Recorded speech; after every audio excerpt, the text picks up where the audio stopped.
அப்படி இருந்தாலும் கூட நான் எப்படி பிறந்தேன் என்றால், ஒரு நாள் வேளையிலே உலக சஞ்சாரிக்க நாரத மகாமுனிவர் செய்த குற்றம் எப்படிப்பட்ட குற்றம் என்றால், தந்தை சிவபெருமான் இந்த 14 லோகத்திலும் அல்ல 84 கோடி ஜீவராசிகளுக்கு படியிழந்து வருகிறேன் என்று என்னுடைய தாய் சத்த இடத்தில் தெரிவித்து விட்டு புறப்படுகிறார்கள். அந்நேரத்தை பார்த்து தாயாகப்பட்ட சக்தி தனிமையில் அமர்ந்து கொண்டிருக்கிறார்கள். அந்நேரத்திலே உலகத்தை சஞ்சாரியம் செய்த நாரத மகாமுனிவர் உலகத்தை சுற்றி பார்த்தவுடன் தாயை பார்த்தவுடன் தாய் தனிமையில் இருக்கிறார்கள். தாயிடத்திலே கலகத்தை மூட்ட வேண்டும் என்று தாயை நாடி வந்து தன்னுடைய கணவன் எங்கே சென்று விட்டார்கள் தாயே என்று கேட்டார்கள்.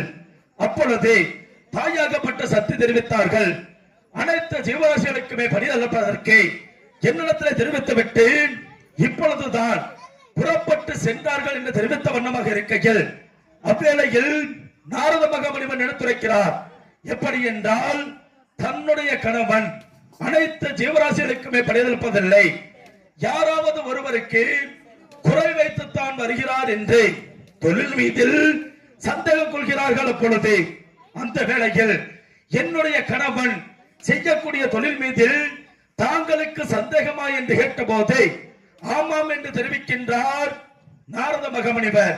அப்படி என்றால் இதை நீ இப்பொழுது நிரூபித்து காட்ட வேண்டும் என்று தாய் சத்தியார்கள் கேட்கிறார்கள்.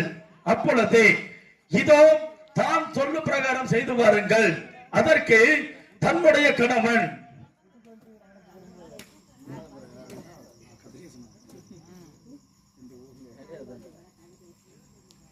தாந்தோட்டி மலையை சேர்ந்த கதிரேஸ்வரன் அவர்கள் செல்வத்தை வர விளங்கியிருக்கிறார்கள். குடும்பமாகப்பட்டது இந்த காத்தமராயின் அருள் பெற்று பாலாறு செல்வமாக வாழ வேண்டும், வளர வேண்டும் என்று வாழ்த்து விடுகிறோம். நன்றி கலந்த வணக்கம். அதை நிரூபித்து காட்ட வேண்டும் என்று தெரிவித்த போது இப்பொழுதே தாங்கள் முன்பதாக நிரூபித்து காட்டுகிறேன் என்று ஓடுகிற ஒரு கட்டெருமை பிடித்துக் கொள்ளுங்கள். அதை எடுத்து தன்னுடைய குங்கும சிமிழைக்குள் போட்டடைத்து அதை எடுத்து தன்னுடைய முந்தானைக்குள்ளாக வைத்து மறைத்துக் கொள்ளுங்கள் என்கிறார்கள் நாரத மகாமுனிவர். சரி என்று ஒப்புக்கொண்டு உடனடியாக அவ்விடத்தில் இருந்து மறைந்து போய்விடுகிறார்கள். அந்நேரத்திலே தந்தை சிவபெருமான் மீது இப்பொழுது சந்தேகம் கொள்ள வேண்டும் என்ற எண்ணத்தில் எமது தாய் சக்தி கட்டெரும்பை பிடித்து தன்னுடைய குங்கும சிமிழைக்குள்ளாக போட்டடைத்து முந்தானையில வைத்து மறைத்துக் கொண்டிருக்கிறார்கள். அந்நேரத்தை பார்த்து தந்தை சிவபெருமான் அனைத்து ஜீவராசிகளுக்குமே படியளந்து விட்டு இருப்பிடம் நோக்கி வந்து கொண்டிருக்கிறார்கள். வந்ததும் வராதமாக ஏனம்மா சக்தி இன்று தான் முகவட்டத்துடன் அமர்ந்து கொண்டிருக்கிறாயே, என்னம்மா காரணம் என்று கேட்ட போது உடனடியாக தாய் சக்தி எடுத்துரைக்கிறார்கள். சாமி, தாங்கள் படியிழக்க சென்றீர்கள் அல்லவா, அனைத்து ஜீவராசிகளுக்குமே படியிழந்து வந்து விட்டீர்களா என்று கேட்ட போது அனைத்து ஜீவராசிகளுக்குமே படியிழந்து விட்டு இப்பொழுதுதான் நம்முடைய இருப்பிடம் நோக்கி வந்து கொண்டிருக்கிறேன் என்று தெரிவிக்கிறார் தந்தை சிவபெருமான்.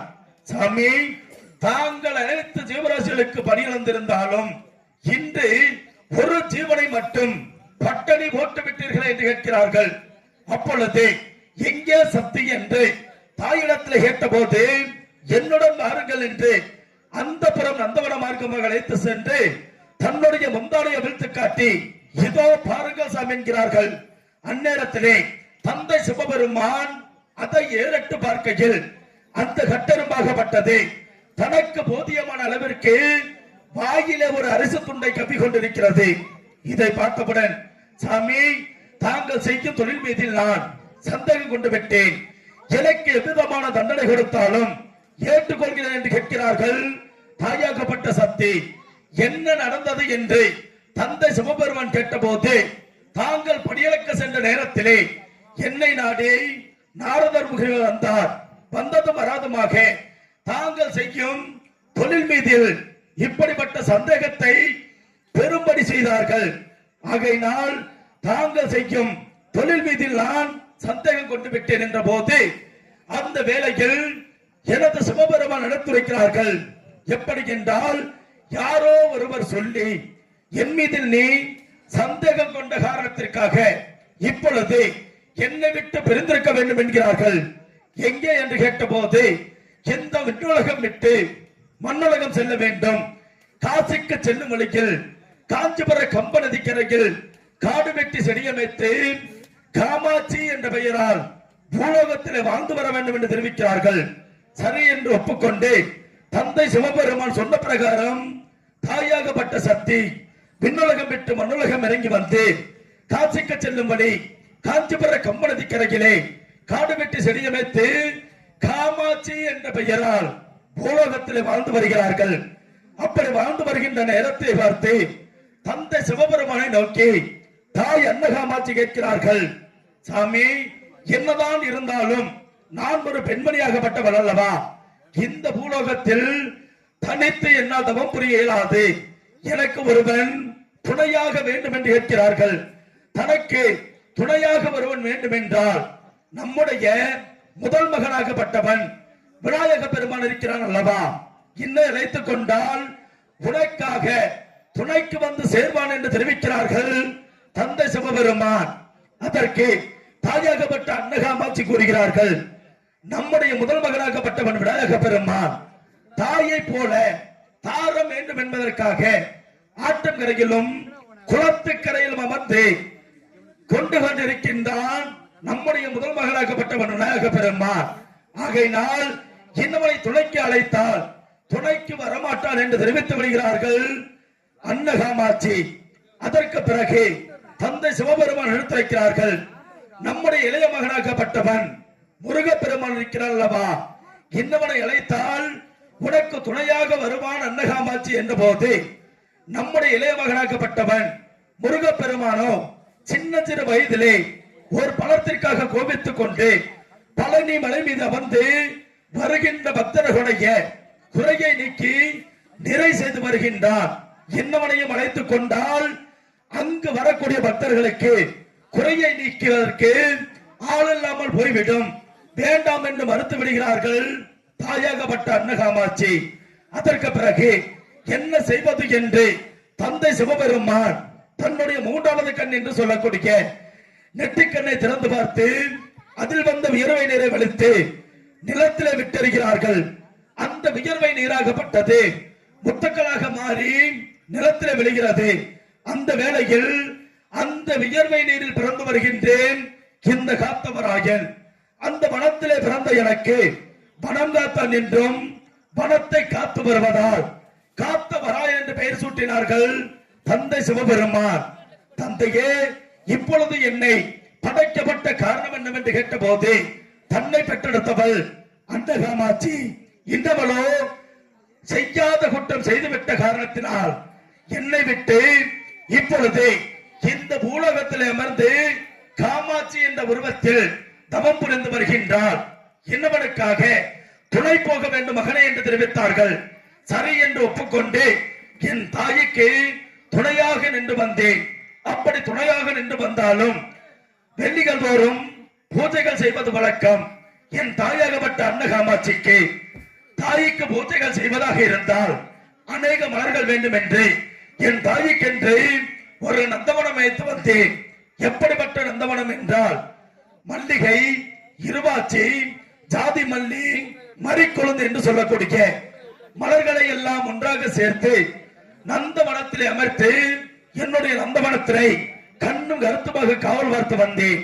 அப்படி காவல் பார்த்து வந்தாலும் என்னுடைய நந்தவனமாகப்பட்டது அந்தியில் பார்த்தால் பூத்திருக்கும், காலையில் பார்த்தால் மலர்கள் எல்லாம் காணாமல் போய்விடும். இப்படிப்பட்ட மலர்கள் எப்படி காணாமல் போகிறது என்று பார்ப்பதற்காக ஒரு நாள் வேளையில் இரவு நேரத்தில் சரம் கொண்டா மரத்தின் மீது ஏறி நின்று காவல் பார்த்துக் கொண்டிருந்தேன். அப்படி காவல் பார்த்துக் கொண்டிருக்கும் நேரத்திலே அந்த தெய்வலோகத்தை சார்ந்த 7 கன்னிமார்கள் ஒன்றாக சேர்ந்து வந்து உடனடியாக தாயினுடைய நந்தவனத்தில் இருக்கக்கூடிய மலர்களை பறித்து சென்று குளத்தாங்கரையில வைத்துவிட்டு அந்த 7 கன்னிமார்களும் ஒன்றாக சேர்ந்து நீராடி கொண்டிருக்கிறார்கள். அப்படி நீராடி கொண்டிருக்கும் நேரத்திலே மரத்திலிருந்து கீழிறங்கி வந்து 7 கன்னிகளில் இளைய கன்னி அகப்பட்ட துயிலாலை எடுத்து சென்று மறைத்து வைத்துவிட்டு மீண்டும் மரத்தின் மீது ஏறி நின்று காவல் பார்த்துக் கொண்டிருந்தேன். அந்நேரத்திலே அந்த 7 கன்னிமார்கள் நீராடி விட்டு கரையேறி வருகிறார்கள். வந்ததும் வராதமாக தன்னுடைய உடையினை எடுத்து உடுத்தி பார்க்கையில் 6 கன்னிக்கு மட்டுமே ஒருத்தருக்கு உடை இருந்தது. 7வது கன்னிக்கு உடை இல்லாத காரணத்தினால் அந்த பெண்ணாகப்பட்டவள் அவமானம் பொறுக்க முடியாமல் அந்த பூலகத்தில் இறந்து போய்விடுகின்றார். இதை அறிந்த மற்ற 6 கன்னிமார்களும் ஒன்றாக சேர்ந்து தெய்வலோகம் சென்று தந்தை சிவபெருமானத்தில் தெரிவித்து விடுகிறார்கள். அந்நேரத்தை பார்த்து தந்தை சிவபெருமான் என்னை நோக்கி வந்து அதே காத்தவராய் என்று கர்ஜித்தழைக்க, ஏன் தந்தையே என்றேன். ஒரு பெண் பாவத்திற்கு ஆளாகிவிட்டாயடா சண்டனன் என்று தெரிவித்தார்கள். தந்தையே, என் தாய்க்கென்று வைத்திருந்த மலர்களை பறித்து சென்றது அவர்களின் குற்றம் அல்லையா? அவர்களின் துயராடை எடுத்து மறைத்து வைத்தது எனது குற்றமா தந்தையே என்று தந்தை சிவபெருமானை எடுத்து போராடுகையில் தந்தை சிவபெருமான் எனக்கு ஒரு சாபத்திட்டு விட்டார். எப்படிப்பட்ட சாபம் என்றால், மறைய பறைய பிடியலா சாபத்தை என்றார்கள். இந்த சாபமாகப்பட்டது எப்படிப்பட்ட சாபம் என்றால், 7 பிறப்பாக பிறந்து மீண்டும் உன்னுடைய தாய் காமாட்சியிடத்தில் வந்து சேர்ந்து விடுவாய் என்று சாபத்தை வழங்குகிறார்கள். சரி என்று ஒப்புக்கொண்டு தந்தை சொல்லை தட்டக்கூடாது என்பதற்காக 7 பிறப்பாக பிறந்து வந்தேன். எப்படி எப்படி பிறந்தேன் என்றால், முதலில் யானை வயிற்றில் பிறந்தேன், 2வது சிங்கத்தின் வயிற்றில் பிறந்தேன், 3வது புலி வயிற்றில் பிறந்தேன், 4வது மான் வயிற்றில் பிறந்தேன், 5வது சிகப்புடையான் ராமத்தோட்டிக்கு மகனாக பிறந்தேன், 6வது காளிக்கு மகனாக பிறந்தேன்.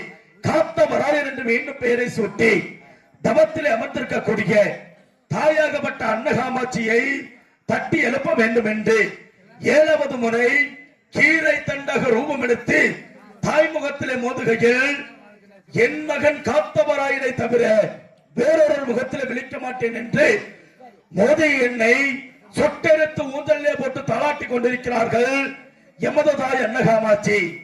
அந்த வேலை பார்த்து கொல்லிமலை கன்னிமார்கள் ஒன்றாக சேர்ந்து வந்து எதற்காக குழந்தையை தாங்கள் இப்பொழுது சித்திரவதை செய்து வண்ணமாக இருக்கிறீர்கள், இக்குழந்தையை எங்களுக்கு தானமாக கொடுத்து விடுங்கள் என்று கேட்க, என்னை கண் விழித்து பார்க்காமல் எடுத்து கொடுத்து அனுப்பி விடுகிறார்கள். இந்த கொல்லிமலை கன்னிமார்களிடத்திலே இந்த கன்னிமார்கள் எல்லாம் என்னெடுத்து சென்று கொல்லிமலை காட்டிலே வளர்த்து வருகிறார்கள். வளர்த்ததும் அல்லாமல் தாங்கள் அறிந்த 70 புதி மந்திரத்தை கற்றுக் கொடுத்தார்கள். இந்த மந்திரத்தை எல்லாம் கற்றுக்கொண்டு ஒரு நாள் வேளையிலே அந்த 7 கன்னிமார்களையும் ஒன்றாக அமர செய்து, தாங்களோ 7 பேர்கள் இருக்கிறீர்கள் அல்லவா, இவற்றில் என்னை பெற்றெடுத்த தாய் ஆரம்மா என்று கேட்டபோது அந்த கன்னிகள் எடுத்துரைக்கிறார்கள், உன்னை பெற்றெடுத்தவள் அன்னகாமாட்சி பாராதவம் பெறுவதற்காக காஞ்சிபுர கம்பா நதிக்கரையில் அமர்ந்து கொண்டிருக்கிறார் என்று என்னிடத்தில் தெரிவித்த போது, என்னுடைய தாய்முகத்தை காண வேண்டும் கொல்லிமலை கன்னிமார்களே என்று தாயிடத்தில் கேட்ட போது, அந்த கொல்லிமலை கன்னிமார்கள் எல்லாம் சென்று வா மகனே என்று அன்று வழி அனுப்பி வைத்தார்கள். உடனடியாக கொல்லிமலை காட்டை விட்டு காஞ்சிபுர கம்பா நதிக்கரை மார்க்கமாக வந்து பார்த்தேன். அப்படி வந்து பார்க்கையில் எமது தாயாகப்பட்ட அன்னகாமாட்சி ஆழ மரத்திற்கு அடியில் அமர்ந்து ஆழத்தவம் புரிந்து வருகிறார்கள். தாயை எழுப்பி, தாயே, உன்னுடைய மகன் காத்தவராயன் வந்துள்ளேன் தாயே, கண் விழித்து பாரம்மா என்னுடன் கண் விழித்து பார்த்து, வந்து விட்டாயடா மகனே என்று மார்பிலும் தோளிலும் அணைத்துக் கொண்டிருக்கிறார்கள். தாய்முகத்தை பார்த்து கேட்டேன், தாயே, இத்தனை காலமாக நான் கொல்லிமலை காட்டிலே வாழ்ந்து வந்தேன் அல்லவா, ஆகையினால் இப்பொழுது வேட்டை மார்க்கமாக சென்று வர வேண்டும், விடை கொடுத்து அனுப்புங்கள் தாயே என்ற போது தாயாகப்பட்ட அன்னகாமாட்சி கூறுகிறார்கள், எப்படி என்றால், கிழக்கு திசையாக செல், மேற்கு திசையாக செல்ல வேண்டாம், வடக்கு திசையாக செல், தெற்கு திசையாக செல்ல வேண்டாம் என்கிறார்கள். இருந்தாலும் தாயினுடைய சொல்லை மீறி மேற்கு திசையில் என்ன இருக்கிறது என்று பார்ப்பதற்காக மேற்கு மலையாள தேசம் மங்களத்து எல்லை தொட்டிய கிராமம் என்று சொல்லக்கூடிய இடத்தில் தொட்டியத்த சின்னான் ராமாநாயக்கர் என்று சொல்லக்கூடிய இருவரும் ஆராய்ச்சி பணி கட்டி ஆண்டு வருகிறார்கள்.